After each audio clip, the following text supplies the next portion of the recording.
chers auditeurs, dans notre rubrique Aéronautique et Marine, présentée par Catherine Loubet. Aujourd'hui, nous rendons hommage à un très bel oiseau qui s'appelle le Concorde, puisqu'il fête cette année ses 50 ans du premier vol qu'il a effectué au mois de mars 1969. C'est un avion unique de par son esthétisme et par toute sa technicité. Eh bien, quoi de mieux que d'aller rejoindre le musée de l'air et de l'espace du Bourget et d'aller voir Concorde, ce bel oiseau blanc aux couleurs bleu, blanc, rouge, et d'aller le rencontrer. Maintenant, il est stationné dans le musée de l'air, dans un beau hangar. Et je viens rencontrer monsieur Alain Roland, qui a déjà été plusieurs fois notre invité, et président des Amis du musée de l'air et de l'espace du Bourget. Je viens le rencontrer parce que forcément, il connaît tous les avions. Et là, nous allons plus particulièrement... Oui, modestement, nous dit-il déjà. Mais nous allons parler aussi de ce Concorde, puisqu'en 1969, en fait, eh bien, il a effectué son premier vol. Cette année, nous sommes en 2019, donc nous fêtons les 50 ans. Absolument. Et nous allons en reparler tout à l'heure. Mais je m'approche avec monsieur Alain Roland du hangar spécialement où il y a le Concorde, le dernier Concorde arrivé, atterri donc au Bourget en 2003. Et je m'approche parce qu'en fait, nous allons faire le tour, d'abord dans un premier temps, de l'oiseau, si je peux dire, de ce bel oiseau blanc, et en extérieur. Et ensuite, nous monterons à bord. Et comme monsieur Alain Roland est un ancien commandant de bord, pas du Concorde, mais de bien d'autres avions, eh bien écoutez, c'est parfait, hein, je serai quelque temps son hôtesse. C'est un très beau plan. Voilà. Alors, je vais reprendre le slogan du musée de l'air, hein, qui dit ils sont deux, mais c'est unique. Hein, c'est bien, nous avons deux Concordes. Hein.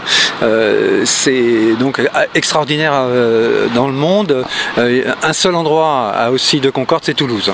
Alors nous avons le prototype qui a volé pour la première fois justement il y a 50 ans, ce que nous allons fêter aussi bien que possible au Bourget donc au mois de mars, pour les 2 et 3 mars prochains. Donc le 2 et 3 mars, voilà, justement, on le dit à nos auditeurs. Voilà, donc un anniversaire est organisé, ça va avoir lieu dans ce hall, et puis il y aura un certain nombre d'animations, et puis aussi on projettera des films dans la salle Roland-Garros donc pour célébrer l'événement. Et donc ça va être organisé par nous-mêmes, hein, le musée de l'air et l'association des Amis du musée de l'air, et également des gens de l'APCOS, c'est une association d'anciens du Concorde, donc qui ont volé dessus. Qui ont vraiment volé dessus, oui, il y a des pilotes, mécaniciens, et puis hôtesses aussi, hein, qui ont volé, qui feront des conférences sur justement comment se passait un vol à l'époque où ils étaient en opération sur cet avion. Dont le président, si je ne me trompe pas, est monsieur Pierre Grange. Pierre Grange, oui, qui était pilote sur Concorde, bien sûr, hein, comme tous les anciens de l'APCOS, hein, et qui est le président, et qui est venu aussi à l'émission. Avec lequel nous avons fait une superbe émission avec monsieur Patrick Sevestre et madame Caroline Cadier. Voilà, qui était une hôtesse très connue, madame Cadier, oui, bien sûr.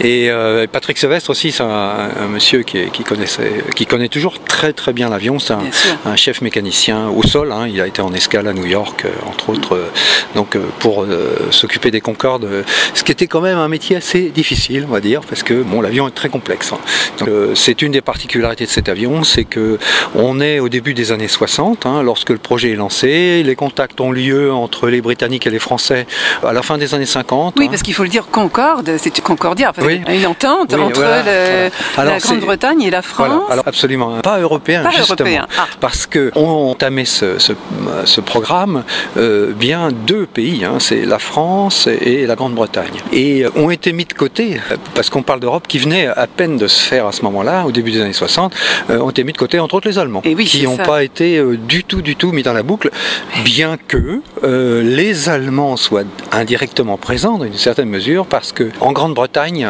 des très grands, on appelait ça des savants de ce temps-là, donc allemands, travaillaient en Angleterre, entre autres monsieur Küchmann, qui travaillait avec une mathématicienne allemande également, ils ont toujours constitué une paire, Johanna Weber, qui ont travaillé sur le programme Concorde en Angleterre. Donc les Allemands étaient présents indirectement avec eux, un petit peu, mais il n'y avait pas de présence industrielle allemande dans le projet au départ.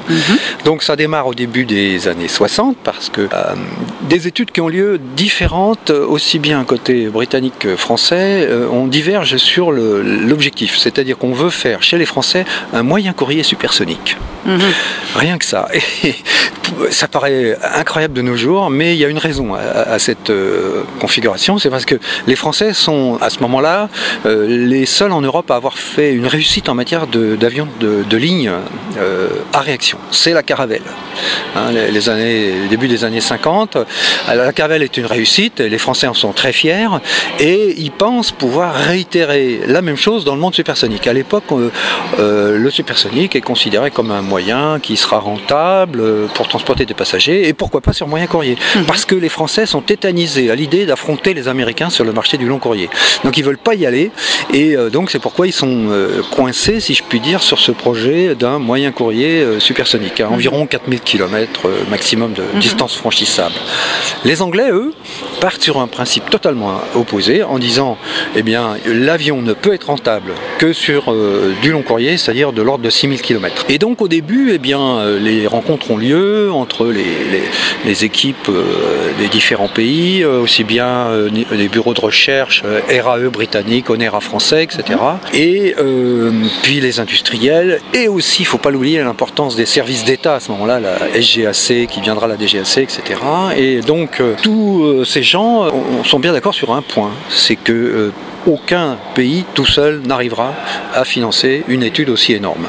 Donc l'alliance est pertinente. Hein.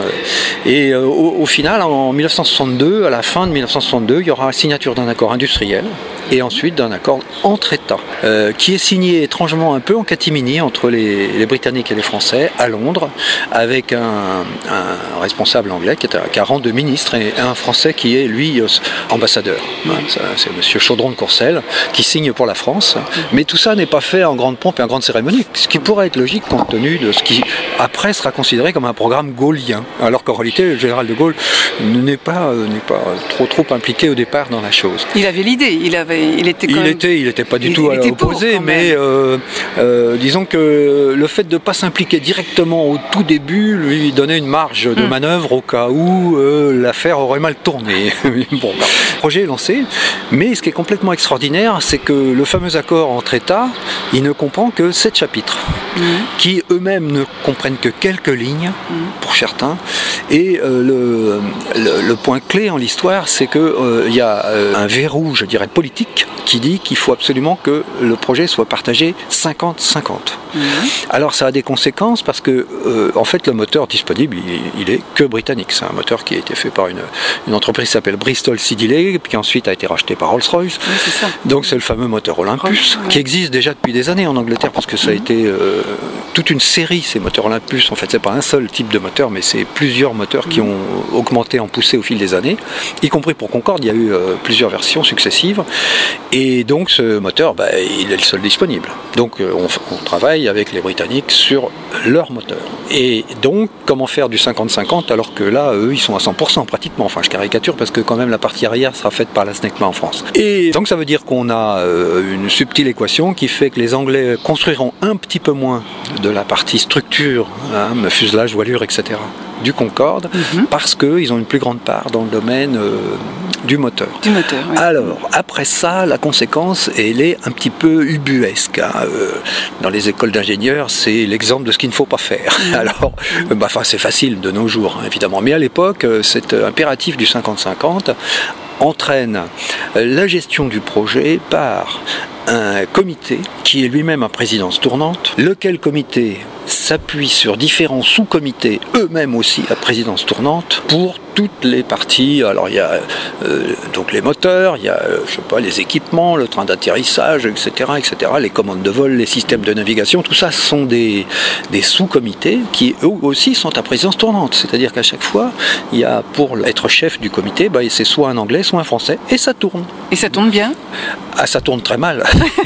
Ça tourne très mal parce que... Ça va pas être évident. Non, c'est très difficile à mettre en œuvre. Ouais. Heureusement, les gens de part et d'autre sont des gens de très haute qualité, aussi bien les ingénieurs toulousains que les collègues anglais. On peut le penser, oui. Sont des gens d'un très bon niveau, mais les difficultés sont réelles.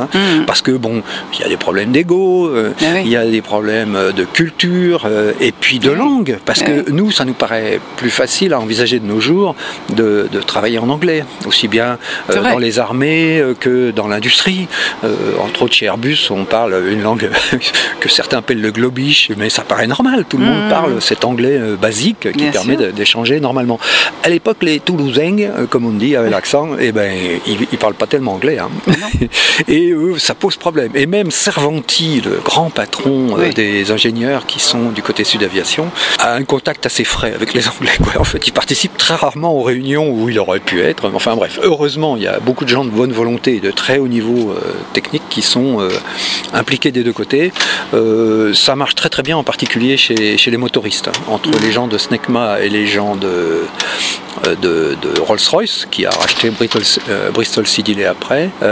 Donc, eh bien, les choses se passent bien, quoi. Donc, mais cette structure est très lourde et rend très difficile la prise des décisions. L'ennui, c'est que pendant ce temps-là, le projet avance, mais quelquefois avec des retards étonnants, quoi. Par exemple, on décide en 62 donc de lancer le projet et on ne définira définitivement le choix de certains équipements qu'en 1966. Oui, en effet, ça commence à prendre beaucoup de temps. Et entre le moment où l'avion est décidé et le moment où il sort d'usine, on est déjà en décembre 67. Et à ce moment, tout le monde dit dans quelques semaines, 2 ou 3 mois, l'avion va voler.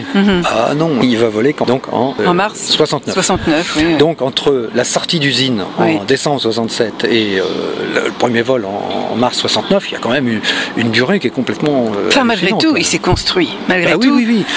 Parce que là, le travail est loin d'être évident, parce que lorsque les deux pays se sont lancés, il y avait un paramètre commun, mais qu'eux ne connaissaient ni l'un ni l'autre, bien sûr, c'est les difficultés qui allaient être rencontrées.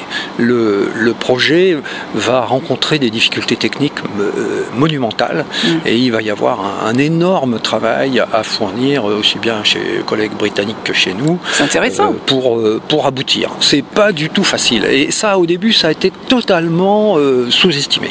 Bien sûr. Au départ, le défi technologique qui ont dû être traités pour faire aboutir ce projet. Ce qui l'a rendu unique, quelque part. Absolument. Alors en France, si je peux résumer, c'était à Toulouse. Oui, c'est ça. Et puis en Angleterre, c'était à Bristol, c'est Alors ça justement, toujours au nom du principe du 50-50, il y avait 2 chaînes de production, une à Toulouse et une autre à Bristol, enfin Filton plus exactement. Filton.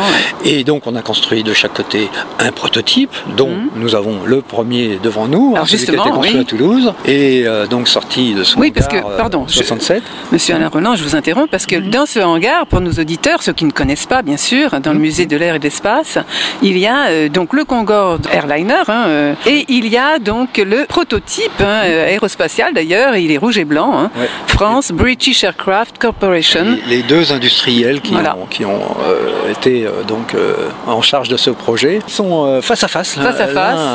En quinconce, en quelque sorte. D'ailleurs, on va monter dans le prototype. Avant de monter, monsieur Alain Roland, on va peut-être juste faire un tour un peu comme font les pilotes de chasse, mais également les pilotes, la visite pré-vol, les pilotes de ligne également, pour voir un petit peu tout. Ce qu'on peut dire déjà, quand même, juste avant cette pause musicale, c'est un magnifique oiseau. Et il fait à peu près, je crois, 62 mètres de long, ça, environ, pour l'illustrer. Il est, par rapport aux avions de l'époque, c'est une sorte de grosse fléchette, si on peut dire, parce qu'il y a une aile, ce qu'on appelle delta, donc est vue du dessus en triangle, et donc elle est très étroite, cette aile. On va faire le tour de cet avion, en dessous pour l'instant. Nous allons nous mettre sous les ailes de cet avion. Nous sommes sous le Concorde avant de monter à bord, et nous pouvons dire donc 62 mètres de long à peu près, et ces fameuses ailes delta, c'est monsieur Roland Payen, entre autres, je crois qu'il y avait... C'est un projet qui remonte là encore, à savoir qui démarre en Allemagne. C'est les travaux d'un aérodynamicien très connu de la fin de la Seconde Guerre mondiale qui s'appelle Alexander Lippisch, et qui a été donc développé en Angleterre et en France par l'ONERA, entre autres par le très grand ingénieur monsieur Poisson-Quinton, et puis donc en Angleterre par Dietrich Küchmann, qui est un des très grands aérodynamiciens qui a été travaillé en Angleterre après la Seconde Guerre mondiale. Donc c'est une aile qui est relativement connue. On marche. On marche sous l'avion. On marche carrément parce que quand même il est long, il est beau, il est long. tout est Et donc filé. là, on a passé le travers du cockpit où il y a plein de petites antennes qui dépassent sur les côtés pour mesurer température, pression, vitesse, etc. Et puis on arrive au niveau de la première porte qui est en fait une issue de secours sur le côté droit, une petite porte. Petite porte, oui. Derrière des plaques qui permettent de mesurer la pression, ce qu'on appelle la pression statique, qui contribue à mesurer l'altitude, la vitesse. Et puis on arrive au niveau du train avant, très légèrement en avant du train avant, on a une canne qui est en fait la sortie du lavabo des toilettes avant. Alors cette canne, elle est réchauffée parce qu'évidemment l'eau des lavabos part dehors, et donc il ne faut pas que ça gèle dans le tube. Donc c'est pourquoi c'est marqué haute dessus, parce que en fait c'est une résistance chauffante qu'il y a derrière. Donc il ne faut pas y mettre les mains. C'est pour éviter que les gens oublient ça. Bien sûr. Le train avant, c'est le très fameux fin, train très haut. d'atterrissage. Voilà. Donc qui se rétracte vers l'avant. Il est loin après le. Il est assez loin du cockpit. En fait, c'est une des particularités de l'avion. Le train avant est 6 mètres derrière le cockpit. Donc les pilotes, quand ils font un virage de 90 degrés pour aller d'un taxiway à un autre, eh bien en fait ils passent au-dessus de l'herbe. C'est-à-dire qu'il faut avoir appris au simulateur, puis après en vrai, à aller avec le cockpit plus loin si on ne veut pas mordre l'herbe avec le train principal qui est derrière. Donc c'est une école à voir. D'autre part, pour l'anecdote, le cockpit, le fuselage étant conçu de manière à être le plus léger possible, le cockpit, lorsqu'il y a des irrégularités du sol au roulage, eh bien le cockpit oscille à la verticale. Donc ça fait partie des particularités de l'avion. Alors là, on commence justement, l'aile commence là, juste le mot Air France, sous le sigle. Sous le sigle Air France. Alors donc cette aile qui commence très finement au niveau du train avant directement. Et là donc ça s'ouvre très très doucement vers l'arrière. Comme un oiseau qui déploie ses ailes. Oui, mais alors il n'y a pas beaucoup d'oiseaux qui volent avec des ailes comme ça. Non, c'est vrai. Cette aile delta est très particulière et donc spécifique pour les avions qui souhaitent voler à des vitesses hautement supersoniques. C'est vraiment l'aile idéale pour ça. Donc suite à des recherches qui ont été débutées avant la Seconde Guerre mondiale en fait. Mais donc ça aboutit avec un très très beau dessin de voilure. Moi qui peins justement et entre autres l'aéronautique, quand je dessine l'aile du Concorde, il faut s'y prendre 1000 fois. Elle est très spéciale. Elle est absolument spéciale parce qu'elle est galbée un petit peu vers le bout, vers l'avant aussi. Elle est légèrement pliée si on peut dire vers l'avant, vers le bas. De manière à assurer à la fois des très belles performances en croisière à Mach 2, 2 fois la vitesse du son, donc, et puis aussi quand même d'être efficace à basse vitesse. Alors une aile delta, c'est connu des aérodynamiciens, n'est pas l'aile idéale pour voler à basse vitesse, mais bon, ça fait partie du compromis que les ingénieurs ont été amenés à choisir. Alors en avançant vers l'arrière, on arrive au niveau du train d'atterrissage principal, donc 2 fois 4 roues. Et qui sont beaucoup plus volumineux. Ah oui, les roues sont bien plus grandes que le train avant. Et puis juste à côté, les réacteurs. Donc 2 nacelles, une à gauche, une à droite bien sûr, et chaque nacelle contient 2 moteurs. Alors l'entrée d'air est carrée, et bon, bien sûr les réacteurs sont ronds, et on va de l'avant vers l'arrière des réacteurs, on va voir un certain nombre de trappes, de portes qui s'ouvrent en fonction des phases de vol, soit au décollage, soit pendant la descente, et ensuite au bout des réacteurs, eh bien, on a ce qu'on appelle les tuyères.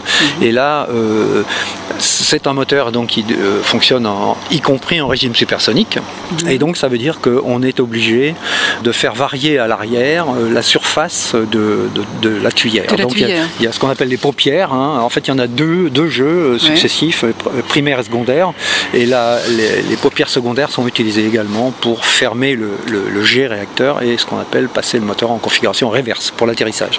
Donc ça c'est le travail de la SNECMA d'ailleurs, et on est là avec une technique très complexe. Pour la première fois sur Concorde, on va être obligé, pour un avion civil, de fonctionner avec une régulation électronique. C'est pas encore par ordinateur, ça n'existe pas au début des années 60, et donc on a des calculateurs analogiques, on appelle ça des calculateurs analogiques, donc qui permettent de s'occuper de toutes ces portes différentes le long des réacteurs, à l'entrée de l'air, et dessous, derrière, etc. Des calculs vraiment... des calculs très compliqués.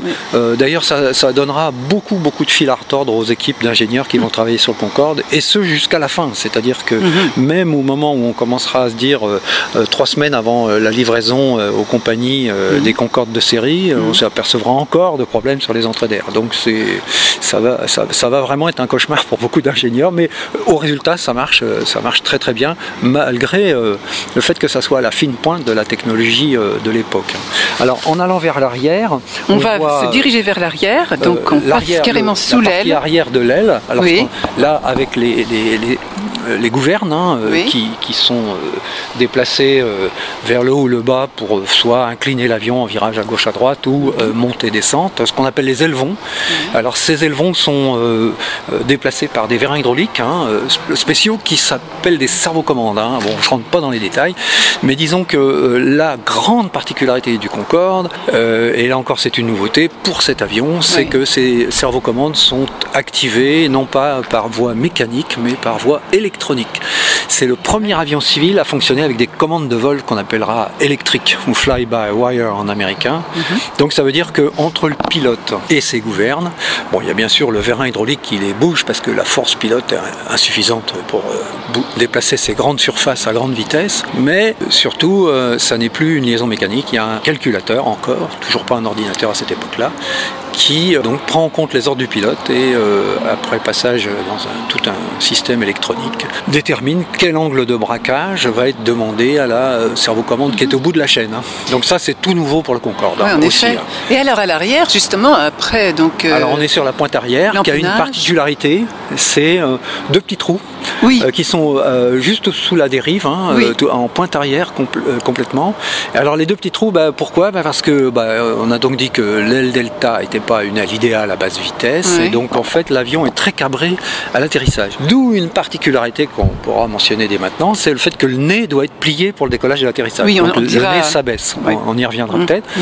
Et donc pourquoi? Donc parce que si on ne baisse pas le nez, le pilote ne voit pas devant pour l'atterrissage. C'est ennuyeux.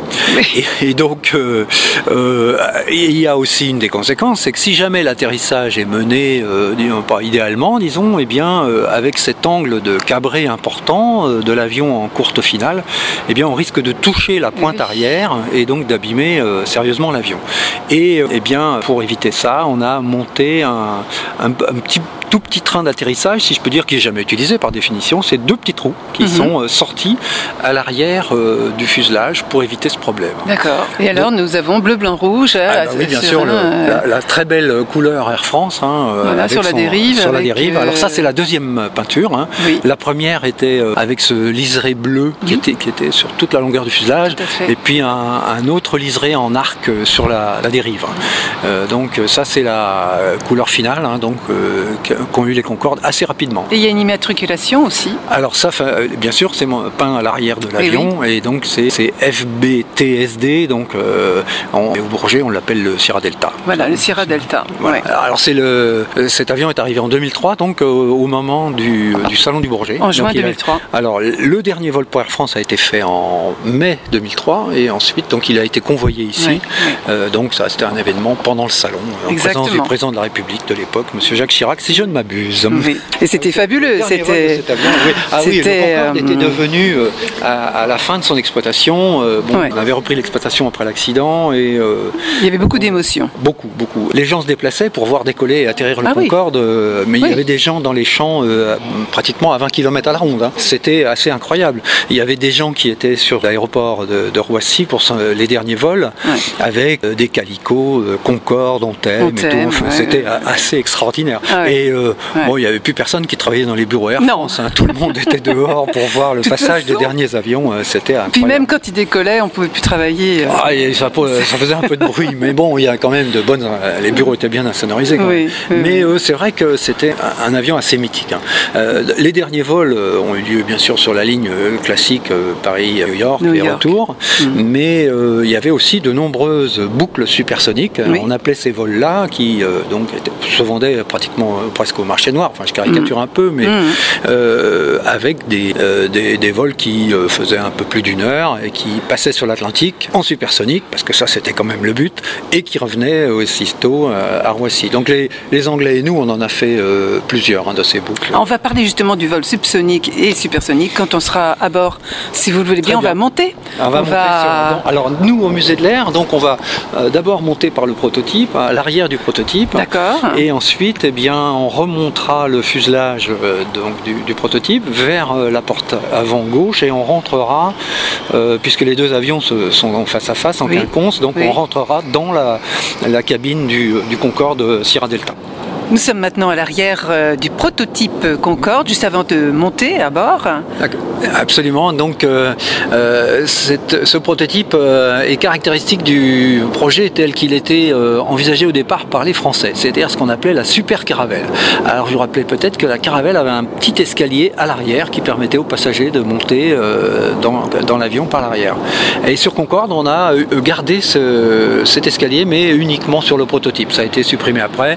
Bon, si on veut regarder aussi quelques détails, il n'y a pas les deux petits trous de l'avion de série dont on a parlé tout à l'heure, mais on a un patin métallique. Si on regarde un peu dans les détails, il y a aussi 2 aérofreins tout à fait à l'arrière de l'avion, et puis il y a quelques différences qu'on peut regarder sur les moteurs, etc. etc. L'avion est plus petit, il est moins lourd, c'est normal, c'est le travail qu'on a fait sur le prototype. Donc c'est celui qui a volé pour la première fois en mars 1969. Que nous allons fêter cette année.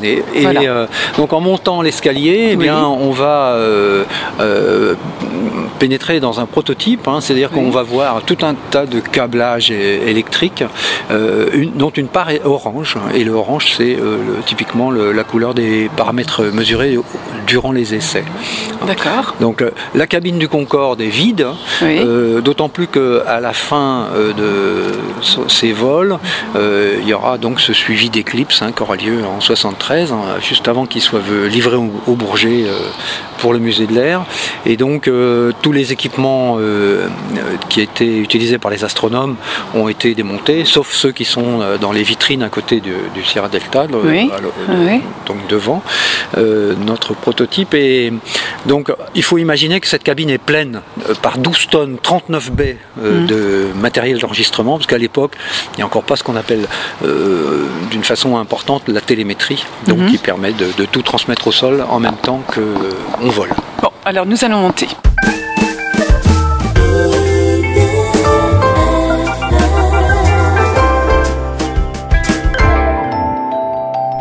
Toujours sur IDFM 98 Radio Anguin, rubrique aéronautique et marine, présentation Catherine Loubet.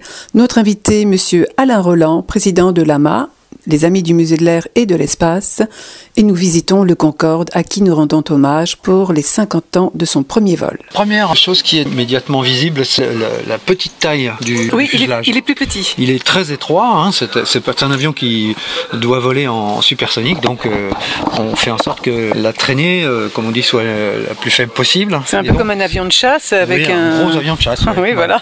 Alors donc on tient debout dans le fuselage, mais il n'y a pas une marge énorme. Il ne faut pas être très grand. Il faut pas être très grand. Alors de l'avant vers l'arrière, on a donc toute la zone où étaient les baies d'enregistrement. Et puis en avant, côté droit, donc on est devant le panneau des ingénieurs navigants d'essai. C'est là le cœur technique de chaque essai. Donc un essai part avec une carte d'essai.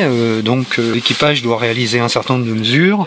Et donc la gestion du vol d'essai lui-même se fait là, au poste des ingénieurs navigants d'essai.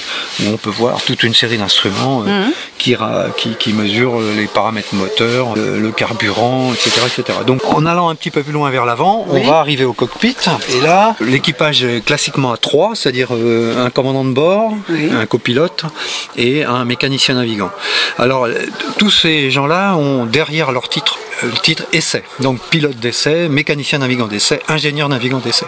Donc c'est des gens qui sont à très très haut niveau de qualification et qui sont extraordinairement expérimentés. Évidemment on pourra citer entre autres Turca et Perrier qui sont les personnages emblématiques, mais il ne faut pas oublier pour ce premier vol donc mécanicien navigant rétif et le copilote Gauchon. Donc le cockpit donc classique pour l'époque avec ses 3 places, pilote, pilote, copilote, mécanicien navigant, et aussi un 4e siège qui était prévu pour un navigateur. Alors ça ne sera pas trop utilisé, sauf pour les vols. On peut mentionner quand même pour cet avion le prototype 2 vols avec le président de la République de l'époque, monsieur Georges Pompidou, et c'est un avion d'essai. Hein. Donc il est très différent au plan cockpit de la version de série, mais c'est la technologie typique des années 60, c'est-à-dire beaucoup de commutateurs, d'inverseurs. Ça paraît très complexe. Oui, avec de multiples instruments à aiguille, hein, essentiellement. Et oui. Je pense à un détail, c'est Guignard, le copilote, c'est pas le nom que j'ai cité tout à l'heure. Donc c'est un ancien du Trident. Et donc c'est un cockpit très particulier, très complexe. Commande de bord et le pilote assis en place gauche, hein, comme sur tous les avions, même de nos jours en version avion de ligne. Alors nous passons donc sur la gauche et donc, il y a une passerelle entre le prototype et l'avion d'Air France. Et là on peut admirer les lignes de l'aile, aussi bien celle du prototype que celle de l'avion de série. Et puis on peut voir certaines différences importantes. Le nez du prototype est en grande partie clos, hein, c'est-à-dire qu'il y a juste un petit hublot au-dessus du cockpit quand le nez est en position haute. Hein. Et puis par contre sur la version de série, le nez est complètement vitré, hein, même si là encore tout est mobile. Il y a un petit détail aussi qui est intéressant, c'est de voir que les hublots sont beaucoup plus petits sur la version de série que sur la version prototype, suite à des exigences réglementaires en matière de dépressurisation. D'accord. La largeur est identique par contre, je pense. Oui, le diamètre de fuselage est très c'est-à-dire 2,60 m, je crois, de largeur. Par rapport à un 747 qui fait 6 mètres. Et donc il y avait environ 100 passagers, si je ne me trompe pas. Exactement, c'est même tout rond, c'est le maximum de passagers qu'on peut embarquer. Nous sommes maintenant presque dans le cockpit, hein, parce qu'il y a il y a un couloir assez long qui fait environ 3 mètres, qui permet d'accéder au cockpit. Cockpit qui est tout petit, hein, évidemment, le fuselage étant tout petit, relativement étroit, le cockpit qui est au bout donc est très très encombré. Hein, toujours pareil, la même technique avec de nombreux instruments à aiguille, donc typique de la technologie de cette époque-là. Devant nous, en haut de la planche de bord centrale, il y a aussi tout un bloc qui est celui le boîtier de commande du pilote automatique, hein, qui était très avancé pour l'époque parce qu'il permettait l'atterrissage dans le brouillard, hein, donc en automatique, hein, pour le cas où. Et plus près de nous, on a ce qu'on appelle le galet, c'est-à-dire des endroits où sont entreposés les repas, les boissons pour les passagers. Tout petit. Il fallait un entraînement spécial pour les PNC, hôtesses et stewards qui travaillaient sur Concorde. C'était tous, bien sûr, aussi bien les pilotes mécaniciens navigants que les hôtesses et stewards, des gens volontaires, hein, qui quand même servaient sur un avion extrêmement exigeant. Vous me faites penser justement, il y a aussi une femme, première femme qui a été copilote de Concorde, Béatrice Vial. Béatrice Vial, qui a ensuite, alors sur Concorde, elle a voulu voler sur Concorde, donc elle a attendu d'être copilote sur Concorde, elle a été donc copilote quelques années, et ensuite elle est devenue commandant de bord sur Boeing 747. Tout à fait. Je l'ai connue à ce moment-là. Et donc c'est un avion très exigeant. Hein. Les Anglais disent que piloter un Concorde c'est fun mais c'est pas cool. Hein. Enfin je traduis. Donc ça veut dire que c'est un vol qui est très très tendu. Hein, oui, mais alors il y a aussi des pilotes français, hein, commandants de bord, qui ont dit nous sommes vraiment amoureux de cet avion. Absolument. Ah, oui. Bien sûr, ce sont des volontaires déjà, mais on pourrait dire des fanats, quoi. Bien sûr. Gros, hein, parce que vraiment c'est une machine extraordinaire. Le voler en supersonique, alors, ils ont été les seuls à le faire. Justement. On va essayer de. Bon, les 100 passagers sont montés à bord. L'hôtesse a fait son annonce de bienvenue et ensuite l'avion commence à rouler. Sur le tarmac. On met en route, ce qui est toute une histoire sur cet avion. On met en route les moteurs, parce que c'est une séquence très complexe, le moteur est un peu particulier, donc je rentre pas dans les détails, mais c'est très très particulier. Hein.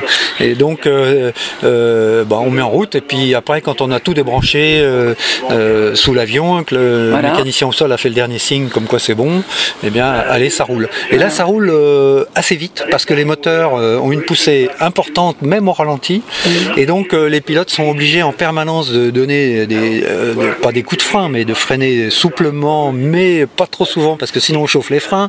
Et si on chauffe trop les freins, eh bien on ne pourra pas décoller, parce qu'on a atteint la limite de température. Il décolle à combien à peu près là de masse. Il décolle, non, vitesse, pardon. Ah, en vitesse. Alors, le Concorde est un avion, du fait de son aile delta, qui décolle à une vitesse supérieure à celle des autres. En gros, les avions de ligne les plus lourds décollent à 160 nœuds. Le Concorde, c'est 200 nœuds. Ça fait à peu près 350 km/h. D'accord. Donc, c'est un avion qui décolle très très vite. ensuite, et pour atteindre ces vitesses-là sur les mêmes pistes que les autres, parce qu'il n'y a pas le choix, hein, on ne fait pas des pistes spéciales pour le Concorde, donc sur les pistes de l'ordre de 3600 mètres qui sont utilisées par tous les avions de ligne, eh bien, il faut utiliser ce qu'on appelle la réchauffe, c'est-à-dire qu'on réinjecte du carburant dans la tuyère derrière le réacteur, ça fait une très jolie flamme, beaucoup de bruit, et ça donne 17% de poussée supplémentaire qui permettent au Concorde d'accélérer un peu plus vite et donc d'atteindre ces fameux 200 nœuds environ sur les pistes normales. Une altitude de combien? Alors, c'est un profil de vol un peu particulier, c'est le seul avion de ligne à voler comme ça, c'est-à-dire qu'il a ce qu'on appelle une croisière ascendante, c'est-à-dire qu'il est tout le temps monté, tout doucement. Alors, il décolle, ensuite il accélère en supersonique, là encore on rallume une fois la réchauffe, enfin la post-combustion, pour passer le mur du son, en 0,95 et 1,7 de Mach, et puis après on continue de monter, tout en accélérant, on atteint Mach 2, et là on maintient Mach 2, en croisière, tout en montant tout doucement. Et on termine à 18 000 mètres. D'accord. 60 000 pieds. Et donc, après, eh bien, on est arrivé là, on est à New York, pratiquement. Donc en subsonique, c'est environ 950 km/h. Oui, c'est ça, oui, la vitesse qu'on a. Et en supersonique au-dessus de l'océan Atlantique. Voilà. On ne peut. Alors, ça, c'est une des particularités du Concorde, c'est qu'on autorisera les Concordes à ne voler que sur les océans. Donc, ce qui complique un peu son exploitation aussi. C'est une des raisons des difficultés de. 2002, c'est ça, de Mach 2. Oui, environ 2000 km/h. C'est déjà énorme. Oui, c'est 2,02. Oui, 2,02. C'est pas 2,2. Oui, non, 2,02, voilà. Donc le Concorde vole très vite avec le fameux banc sonique qui a été assez tardivement pris en compte dans le cadre des restrictions diverses de cet avion.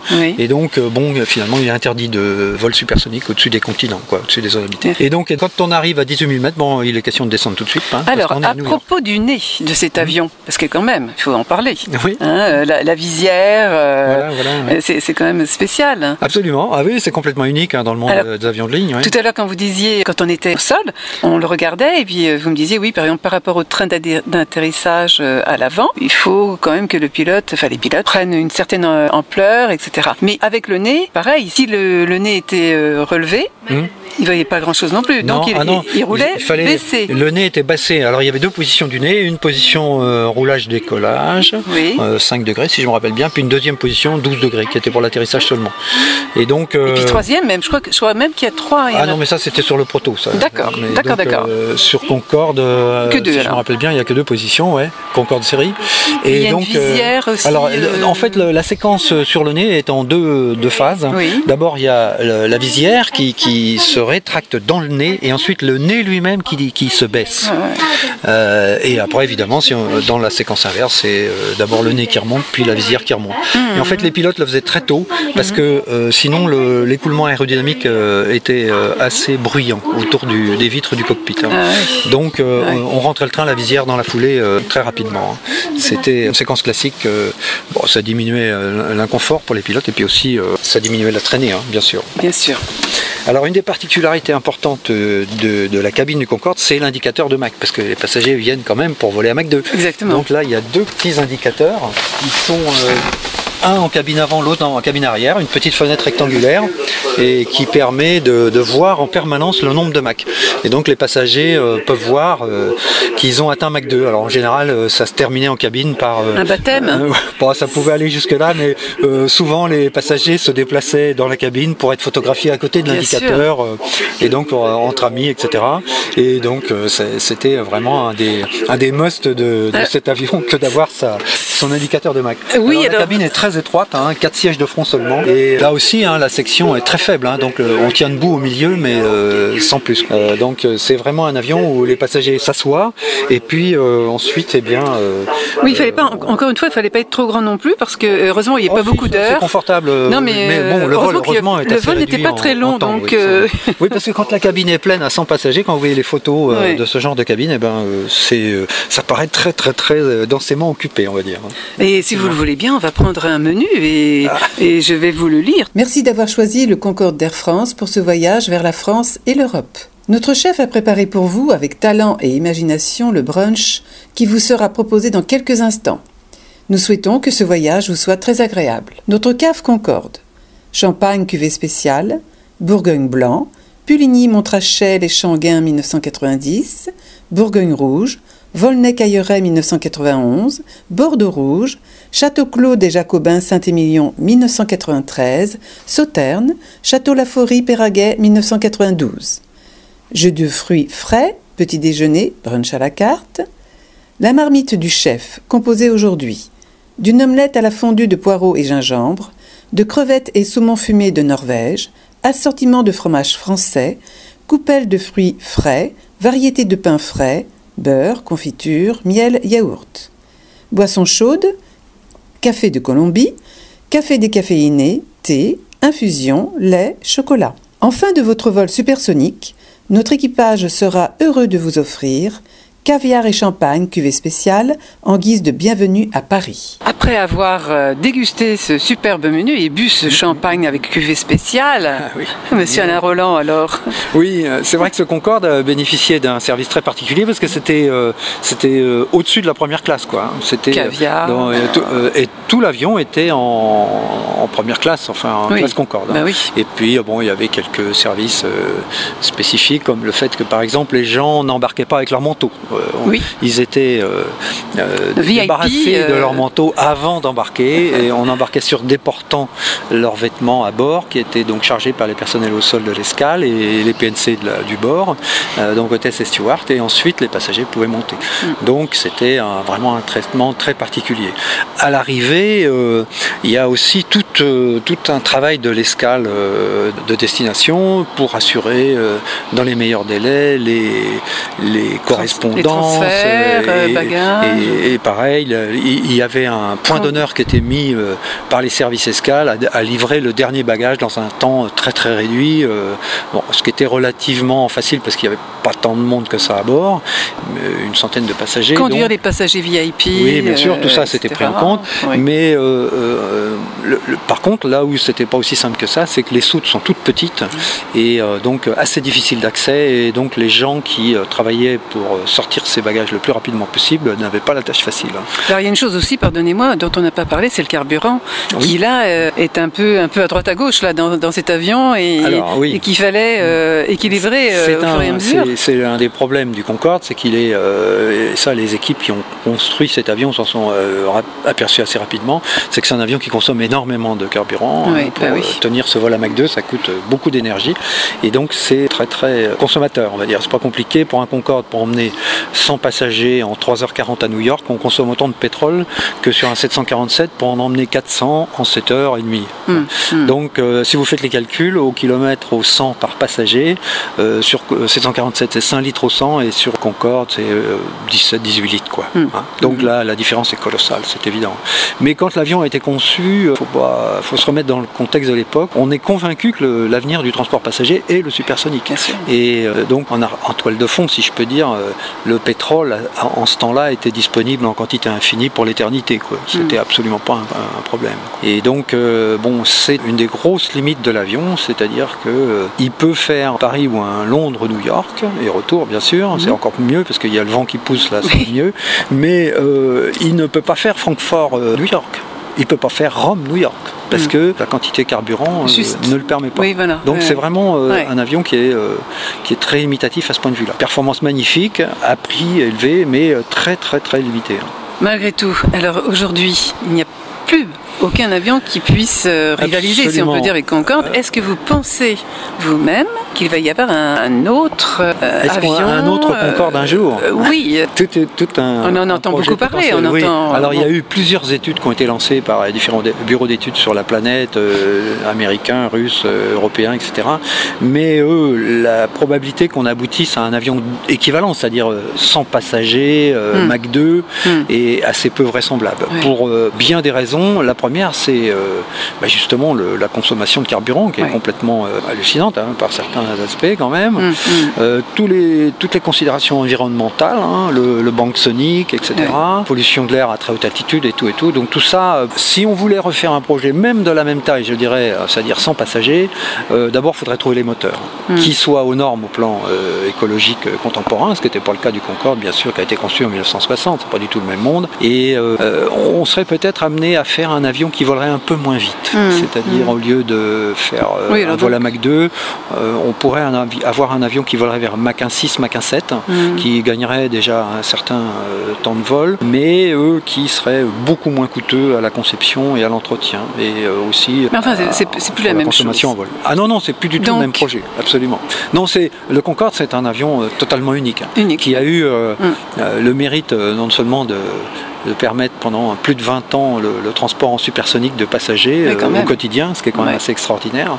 Dans l'histoire de l'aviation, c'est totalement unique. Et puis, il a aussi permis, on a abordé quelques avancées technologiques, la régulation électronique des moteurs, les commandes de vol électroniques, mais aussi un point qu'on n'a pas mentionné, c'est-à-dire le transfert de carburant en vol, et également, autre point qu'on n'a pas mentionné, les freins qui ont été inventés pour le Concorde qui a un disque de carbone. Et au total, toutes ces technologies qui ont été développées pour le Concorde sont en service tous les jours sur les Airbus. Donc il a servi sur tous les plans. Absolument, absolument. Autant il a été un magnifique succès technique, il a connu une carrière commerciale plus que limitée, mais c'est un avion qui a ouvert la voie pour des avions qui volent tous les jours efficacement. Et bien alors nous remercions beaucoup ce prototype et cet avion de ligne, et nous remercions infiniment Monsieur Alain Rolland. Avec plaisir. Je répète, président des Amis du Musée de l'Air et de l'Espace. N'hésitez pas à venir nous visiter les 2 et 3 mars prochains. Au Musée de l'Air et de l'Espace. Merci infiniment. Je vous en prie.